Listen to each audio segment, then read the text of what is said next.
Mr. Haas is going to ask that question. Why should we vote for you for chair? Greg, would you start us off on that? Sure, sure. I appreciate that. I talked a little bit about this at the beginning. We're talking about the bad things that are happening in Annapolis. We're trying to organize a resistance to stop that. And an essential part of that, as I mentioned when I opened, was having a functional state party.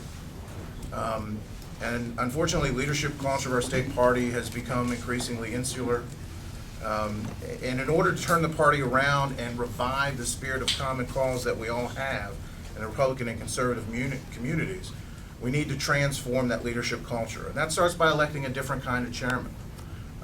We need a chairman willing to accept responsibility for the party's failures and spread the successes. We need a chairman who's shown an ability to put their own ambitions aside to serve the greater good. We need a chairman who doesn't have their own intramural agenda to support this group or that group or the other. We need a chairman without future electoral ambitions who we can trust to mend fences. That kind of different party leader can transform the culture of our party in a variety of ways. Changing the way that the chairman does a job to make it more inclusive, more transparent, changing the way that they raise funds. We talked about some of that earlier. Forging a working relationship with new media and helping us spread our message in a low-cost and increasingly valuable asset that we've gone really unused. And also promoting candidate recruitment and using the diversity in our party as an asset to fill out the lineup card. In these ways, we can make the Maryland State Party a functional organization that energizes all the stakeholders in our movement and empowers us not only to compete with, but defeat the Democratic machine. That's the kind of leadership that I would look to bring to this party. It is a transformative change. I think that's what our state party needs. We're not on the path that we need to be on, and we need to do something dynamic and different. I'd encourage you to read our plan. It's Kline for MDGOPchair.com. And that's why I'd urge you to give me your support as chairman of the party. Thank you. Collins? Must not be as good as math, but I thought I've been going third that time, but that's okay. Reversible. I'd like to take that a little differently. The question was, why should you vote for me for chair? And I like dialogue better than monologue. I switch it the other way around. And I like to say, if you're satisfied with where we are as a party in this state, if you're satisfied with our current trend, not being negative, it's just honest. If you're satisfied with something less than taking back Annapolis, a couple of gains here, a couple of gains there, I want to flip the whole house, build on that for 2018, and become a red state in 20 years. And if you're satisfied with less than that, I would ask in all due respect, I have huge respect for our 303 Central Committee persons. When we meet together on the 20th, that'd be the largest gathering of elected officials in the state. You get the House of Delegates and the Senate, that's about half of what our group is going to be. If you're satisfied with that, I would ask you to look at one of these two candidates, or maybe I shouldn't have said it that way, maybe of somebody that's not even filed yet. I think the deadline's Friday. But don't elect me, because I'm not satisfied with second best. And I can't live with mediocre. My wife would tell you, I'm married to a saint, but she'll tell you that I'm a perfectionist. Now, the good thing about it is I put it this way. I can put up with your efforts. I appreciate it. Every effort is valuable, and I'll thank you for your efforts.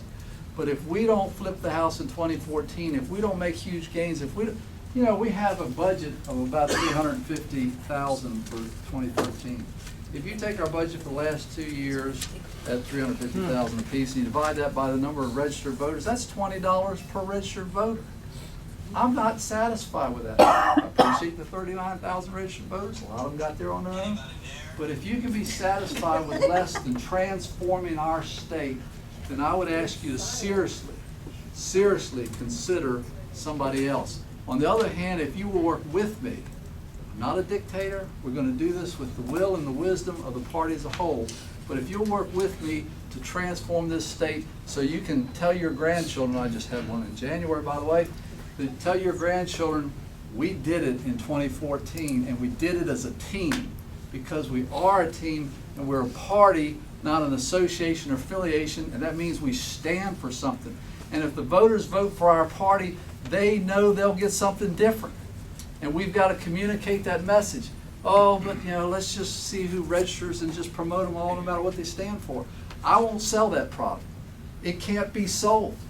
But if you want something different, I would ask for you to join with me and let's change Maryland. If you're satisfied where it is, I love you still. But I love you at a distance because I can't put up with that. Thank you for your time. Hey, Colin. Diana? Okay. Collins, I don't think you would find anybody in the room, myself included, who has said that they are truly satisfied with where we are and Amen. what we are. Amen.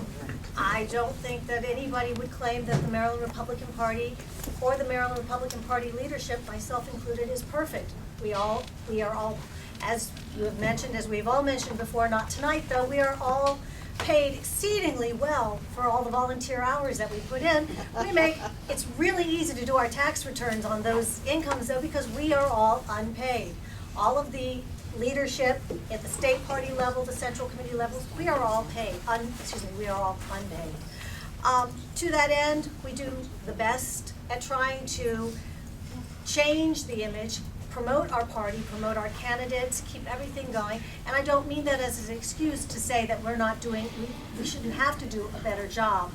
But I would challenge all of us that we are collectively as a team, not only the leadership, not only the central committee members, not only the volunteers, not only the voters, that we collectively are charged with changing our party. As far as leadership goes, we all have a plan, we all have great ideas, and in essence, from reading both of their plans, the core parts of our plans are not that different. They may be a little bit bells and whistles here, different, a little twist there, but in general, we have very similar plans. Some of our goals or some of our expectations are different. No offense to Greg, but I differ with him on the 1914, where I would like to have us pick up have 19 seats at the end of 2014, based upon the redistricting maps, the way things are, our fundraising and general capabilities in the past. I think that's a very, very ambitious goal. My goal would be a little bit slower, and it's going to take us longer. Any kind of substantive change in a party does not happen overnight. It happens bit by bit, step by step, interaction by interaction, all of us working together. The reason I would ask you to vote for me is the experience. I have been working in the state party. I have been working in central committees. Volunteering in and of itself is not a reason to be a leader, and there are many kinds of leaders. Some are bold and flashy and out in front. Some are quieter and more behind. But we have all different kinds of jobs that your chairman should be doing for you and helping, and not really doing for you, but doing with you. The state party chairman and the state party in general, I believe, their primary job in getting Republicans elected are to provide the resources and the tools that our central committees will need and our candidates will need to be successful in achieving our ultimate goal, which is getting Republicans elected, getting Republicans in the House, the Senate, statewide, federally, locally, all of the races. And together we can work as a team. We have a plan that we have already begun. With my election as chairman, we will continue to execute that plan. We will tweak that plan where it is needed.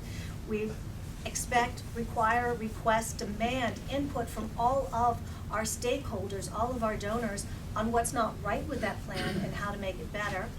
But to summarize, I have been experienced. I know how the party works. I have experience with our elected officials, and in working with them, I've worked with the central committees, I've worked with major donors, and there will be no startup time. We will continue on, and no, we will not continue on with things just the same way they are. We will hopefully get better, and hopefully we will get better with whoever you elect as chairman. So I humbly ask for your support. If you feel that one of the other gentlemen will do a better job in leading your party, I don't begrudge you your vote. I wish, of course, you'd vote for me, but I hope together we will all work to make our Maryland Republican Party better.